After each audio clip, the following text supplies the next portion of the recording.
Kembali lagi di Cahaya Hati Indonesia. Terima kasih yang masih bersama kami. Ibu masih semangat?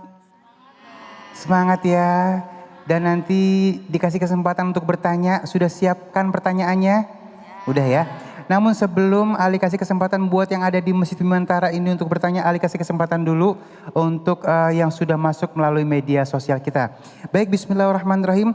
Untuk kesediaannya guruku yang dimuliakan Allah Subhanahu wa taala, Kang Rashid untuk menjawab pertanyaan yang pertama ini dari Gita Asri 23. Terima kasih Gita pertanyaannya ya.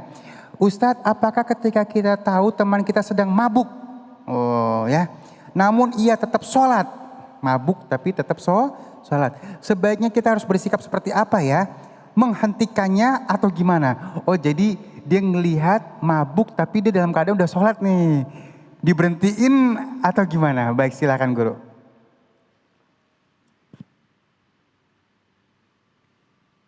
Terima kasih Bang Ali dan penanya. Bagaimana dia mabuk tapi tetap sholat? Sikap kita bagaimana, membiarkannya atau segera memberhentikannya? Sholat itu adalah hubungan manusia dan pencipta. Mari kita tanya juga penciptanya. Bagaimana ketika seorang hamba berhadapan dengan Allah dalam keadaan mabuk? Jangankan Allah, seorang anak atau seorang karyawan ketemu direktur dalam keadaan mabuk, diterima atau ditolak? Tolak. Apalagi Allah itu. Gitu ya. An-Nisa ayat 43. Allah berfirman, bismillahirrahmanirrahim. Ya ayyuhalladzina amanu la taqrabus sholata wa antum suqara. Hatta ta'lamu ma taqulun. Wahai orang-orang yang beriman, jika engkau mau menghadap Allah, jangan dalam keadaan mabuk. Ketika engkau dalam keadaan mabuk, bagaimana tahu apa yang dia baca? Kalau mabuk, bismillah kamar-kamar nanti ya. Gitu ya. Nanti mustaqbilal Ka'bah, jadi mustaqbilal MU, Manchester United gitu ya. Karena sedang mabuk. Jadi salah kiblat ke Ka'bah, kiblatnya ke pasar Cikupa sana gitu ya. Jadi salah mabuk itu tidak. Ada mabuk kepayang, ada mabuk saat cinta. Nah, maka punten segera hentikan. Sebab perbuatan dia tidak akan diterima oleh Allah Subhanahu wa taala, ya. Syarat sholat itu adalah dalam keadaan sadar, dalam keadaan sehat, dalam keadaan bersih. Nah, mabuk itu jangankan mabuk, punten, jangankan mabuk itu. Bau bawang saja Bang Ali, habis makan enak gitu ya. Ada bau bawang bawang daun gitulah, bawang basol gitu, jengkol, bau, terus sholat, makruh tak sholatnya. Soalnya apa? Takut mengganggu tetangga sebelah. Assalamualaikum, assalamualaikum. Kan khawatir baunya keluar Bang Ali. Bau saja itu makruh. Yang bersih itu menghadap Allah itu pakaian yang bersih, yang halal, badan yang bersih, pikiran yang jernih, dalam keadaan sadar supaya sholatnya berfungsi, supaya sholatnya berefek. Apa faidah sholat? As-sholata tanha anil fahsya wal munkar. Fungsi sholat itu adalah mencegah dia berbuat maksiat dan kemungkaran. Kalau mabuk kemudian sholat gak berfungsi sholatnya gitu. Jadi kalau boleh punten segera berhentikan. Nanti mengganggu sekitarnya ke bawah mabuk juga nanti terkontaminasi. Terima kasih. Baik, terima kasih guruku. Dan baik guru, kita lanjut lagi, ada pertanyaan dari jamaah ya. Baik, jamaah yang dimuliakan Allah Subhanahu wa taala, siapa yang sudah siap untuk bertanya silakan. Cakep. Ya, Umi jangan lupa sebutin nama dan di dalam face shield ya mikrofonnya. Assalamualaikum warahmatullahi wabarakatuh. Waalaikumsalam warahmatullahi wabarakatuh. Saya mau nanya, perkenalkan saya Ibu Sri Mulyani dari Majelis Taklim Geraha Citra Raya Tangerang. Ibu Sri Mulyani ya. Iya. Mau nanya Ki, bolehkah kita mendidik anak untuk lebih taat dengan diiming-imingi sebuah hadiah? Mohon jawabannya. Oh iya, baik. Terima kasih Ibu. Iya, boleh nggak nih guru? Mengiming-imingi ibadah dengan hadiah untuk sebagai tarbiyah dibolehkan. Ya. Tetapi punten sekali, mungkin untuk melatih kalau engkau sedang mau menghafal Quran, nanti izin mama akan kasih sepeda. Nah, nanti selanjutnya kalau kamu hafal Quran, nanti mama kasih motor gitu ya. Supaya ada spirit, ada semangat. Karena punten sekali, tahapan-tahapan itu nanti kalau sudah dewasa dia akan tanpa pamrih. Memang betul. Kalau ibadah pamrih biasanya membuat hatimu perih. Kalau ibadah bersyarat, cintamu berkarat. Gitu ya.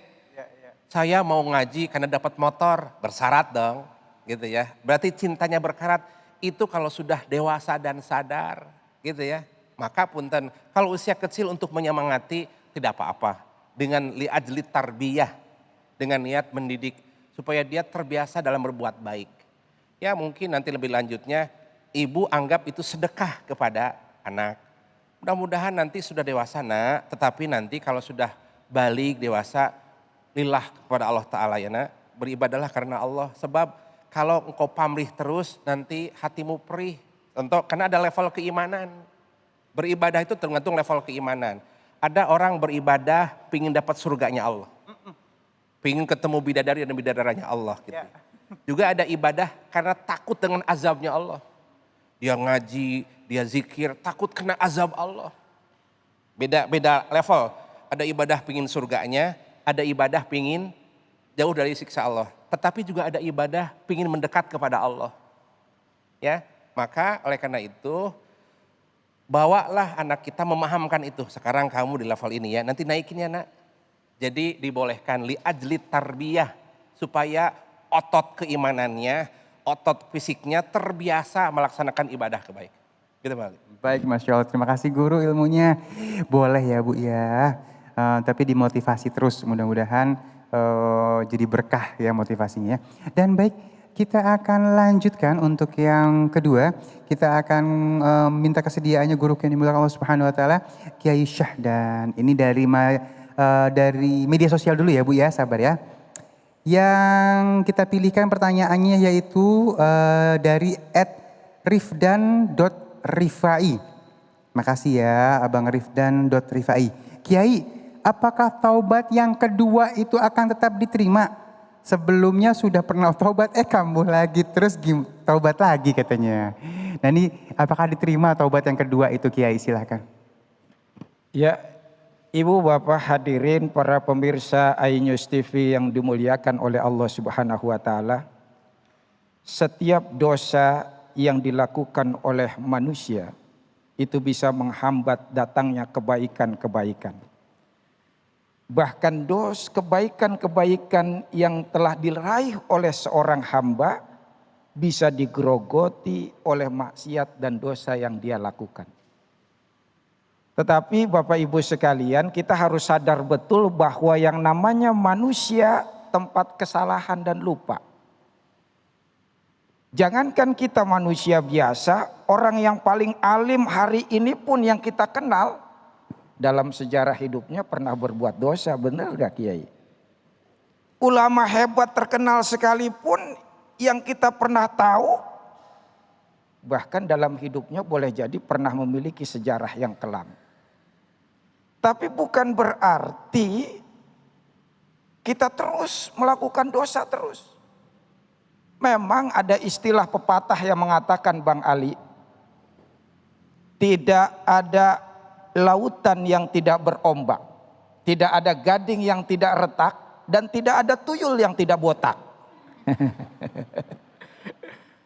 Bahkan tidak ada manusia yang bebas dari kesalahan sepak. Tetapi agama mengajarkan kalau kita melakukan kesalahan, kemaksiatan, segera minta ampun pada Allah. Mau berapa kali pun dia melakukan kesalahan maksiat, langsung tobat kepada Allah Subhanahu wa taala. Bahkan ini bagian dari ciri orang yang bertakwa. Orang bertakwa bukan berarti orang yang gak pernah berbuat dosa. Tapi orang yang bertakwa, kalau dia terlanjur berbuat dosa, dia langsung mengingat Allah, kemudian beristighfar memohon ampun kepada Allah Subhanahu wa taala. Sebagaimana di dalam Al-Qur'an surat Ali Imran ayat 135 Allah berfirman, A'udzubillahi minasyaitonir rajim. Walladzina idza fa'alu fahishatan aw dzalamu anfusahum dzakarullaha fastaghfiru lidzunubihim wa may yaghfiru dzunuba illallah wa lam yusirru ala ma fa'alu wa hum ya'lamun. Jadi saudara para pemirsa iNews TV Cahaya Hati di mana saja berada, jangan putus dari rahmat Allah. Kalau kita benar-benar bertaubat dengan syarat-syaratnya dipenuhi, yakni menyesal kita atas perbuatan yang kita lakukan, langsung berhenti ketika kita ingin bertobat, sadar bahwa kita melakukan kesalahan dan kita bertekad untuk tidak mengulanginya lagi, maka selama hubungannya kepada Allah, Allah Maha Pengampun, Maha Penerima Taubat. Kecuali hubungan kita pada manusia, harus tambah satu lagi Bang Ali. Kita minta ridhonya kepada orang yang kita pernah buat salah. Kita kembalikan hak-hak orang yang mungkin kita zolimi atau kita ambil haknya. Ya, itu ada salah satu syaratnya. Begitu kira-kira. Allah. Baik ya, alhamdulillah ya guru ya masih sadar gitu, tobat kumat lagi, tobat. Ada yang udah nggak usah tobat-tobat, itu yang bahaya kan guru ya. Bahaya itu. Ya. Baik, insya Allah tidak ada orang yang mempermainkan taubat, tapi disitulah tempatnya manusia selalu digoda oleh syaitan. Betul. Ya baik, baik kita kasih kesempatan yuk sama yang ada di masjid untuk bertanya. Siapa yang mau nanya? Silakan. Di dalam face shieldnya iya, namanya jangan lupa. Bismillahirrahmanirrahim. Assalamualaikum warahmatullahi wabarakatuh. Waalaikumsalam warahmatullahi wabarakatuh. Perkenalkan, nama saya Alda dari Geraha Taklim Citra Raya Tangerang. Mau tanya Ustadz, bagaimana cara kita menyikapi seseorang yang menyombongkan ibadahnya? Tuh. Assalamualaikum warahmatullahi wabarakatuh. Waalaikumsalam warahmatullahi wabarakatuh. Sikap sombong ini sangat dicela oleh agama. Yang berhak sombong cuma Allah Subhanahu wa ta'ala. Kita manusia nggak boleh memakai pakaian Allah. Bahkan orang yang ada jiwa sombongnya meskipun sebesar biji sawi, meskipun sekecil atom paling kecil sekalipun, dia belum sempat bertobat, mati duluan. Maka orang itu diharamkan dari surganya Allah. Harus digoreng dulu di neraka. Na'udzu. Apalagi ketika dia beribadah sombong. Ini bisa hilang amal ibadahnya Kiai. Benar gak? Coba Bapak Ibu sekalian lihat di dalam surat Al-Baqarah ayat 264. Allah berfirman, "Famathalu kamathali safwanin alai turabun fasabahu wabilun fatarakahu solda." Orang yang beramal diiringi dengan ria, diiringi dengan ketidakikhlasan, diiringi dengan tidak beriman kepada Allah, apalagi dia diiringi dengan sombong, maka amalnya itu perumpamaannya seperti debu nempel di batu licin, lalu turun hujan deras, batu itu menjadi licin kembali. Masya Allah, perumpamaan Al-Quran begitu indah sekali. Orang yang beramal diiringi ria, diiringi sombong, diiringi atau tidak beriman kepada Allah, mau amalannya segunung mau amalannya seluas samudra sekalipun, amalannya seperti debu nempel di batu, batunya licin lagi. Turun hujan, hujannya deras lagi. Layak diruna ala syai'im mimma kasabu. Orang itu nggak dapat apa-apa dari hasil usahanya. Na'udzu. Masya Allah. Maka bagaimana kita menyikapi itu? Ya sebisa mungkin kita memberikan kesadaran. Ngasih pendekatan kepada mereka. Kita tidak usah jauhi, bahkan kita rangkul. Agar supaya kemudian kita sama-sama masuk surga bersama. Alhamdulillahirabbil alamin. Baik, terima kasih guru ilmunya ya. Terima kasih yang sudah bertanya dan kirimkan terus pertanyaan Anda ya. Insya Allah nanti kalau memang pertanyaannya pas dengan tema kita akan angkat dan dijawab oleh guru-guru kita yang dimuliakan Allah Subhanahu wa taala. Dan baik, jamaah yang dimuliakan Allah Subhanahu wa taala, sesaat lagi kita akan melengkapi kesempurnaan hari ini dengan memperbaiki bacaan Al-Qur'an kita bersama guru kita Ustadz Munawir Ngajir. Jangan kemana-mana, tetap bersama kami di Cahaya Hati Indonesia.